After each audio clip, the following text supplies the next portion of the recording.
What about some copayment waivers? I know that's kind of a topic that pops up from time to time, and where the fine line is there and best practices with that. Any tips on that one, Brad? Yeah, I'd like to give you some tips. So I'm going to tell you a story just for a second because this will kind of bring it to home for the pharmacies. I got hired last month to look. There was a pharmacy under investigation. They got indicted. The owners all got indicted. Well, they're going to be indicted.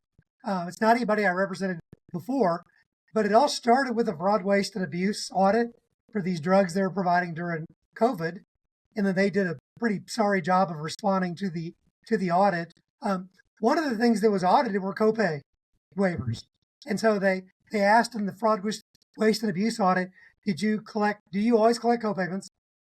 If not, why? That's not the best place to demonstrate why, but they had a chance and said financial need.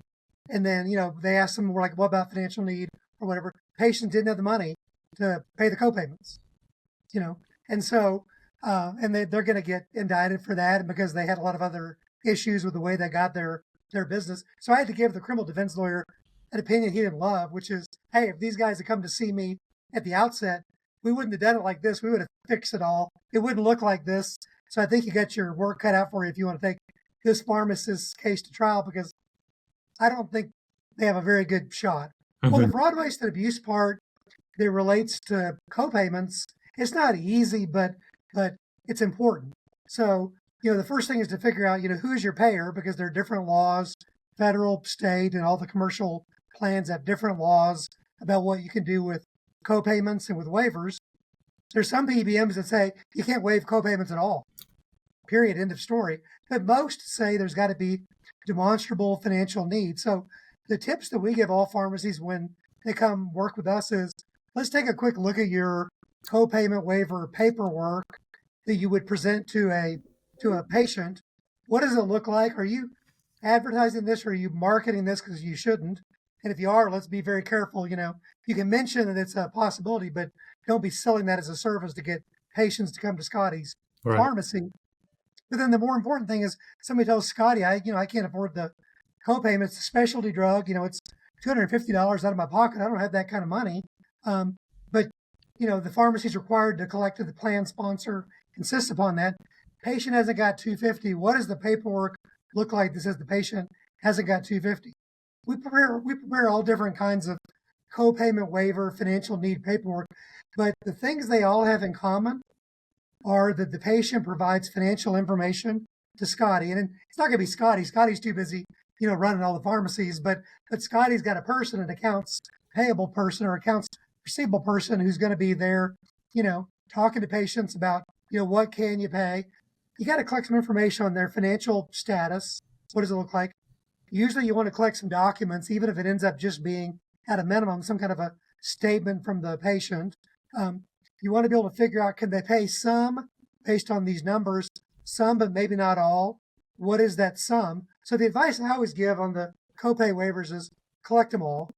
If you can't collect them all with the passage of a little bit of time and work something up. So if you're audited, to the extent you gave them a little bit of time, there's a set time there, and you're not going to fill the scripts if they don't oblige by their payments. If you're going to reduce it somewhat, what is the financial paperwork that supports the reduction? Did you collect the part they can pay? It sounds like kind of basic, but when you got, 900 patients you're filling for every week, and, 30 or 40 of them have some financial issues, and you're going to consider waivers for some of them, maybe not all of them. It's a time suck, but it's important. So what if a pharmacy uses house charge accounts, which we don't recommend? Let the credit card companies carry that that balance, not you at the pharmacy. But what if a lot of pharmacies still have those kind of baked in? Before maybe you allow patients to use that, maybe you get a financial form from them that verifies their solvency or whatnot, and then what about those that they go through that, and then it's 180 days later they still haven't gotten the copay, and you're going to write it off? I mean, is it kind of the same thing? Yeah, it's a good question, because not everybody comes through on what they say they can do. I mean, maybe it's more wishful thinking, like really need the drug, and I think I can pay this over this much time or whatever, and then they don't do it. So the first thing in audits I've seen where we can't prove, they might audit 100 patients, right? And of those 100 patients, maybe we have 8 that we didn't collect copayments for. I'm not advising to do that. That's not a good number in the PBM world, but let's say we have 8 that we didn't collect full copayments on. And some of those are, half of those are people who said, I'll pay you out over time. Well, if they missed the first payment in, August 2024, you got to cut them off. You can't fill the script anymore. And at least you can demonstrate to the PBM if you're audited, hey, look, we had this arrangement, we had this financial information, financial need, hardship. And based on that, we came up with this payment plan on the copayment, but they missed the first or second payment. We sent a notification, we called them, we documented that in our file. We didn't fill any more scripts. So do we collect 100% of the copays for that patient? We didn't, but do we have a good track record of proving that we made an effort to collect it? And then when we couldn't collect it, we didn't fill it any longer. Yeah, we have that. And I've successfully navigated a number of audits with evidence like that. But, it requires that be the pharmacy policy, and that the people that, enforce the policy, people that collect the money, they understand the policy and they're consistent, because when the PBMs do audit the copayments, they're not going to audit 10 patients. They're going to audit 150.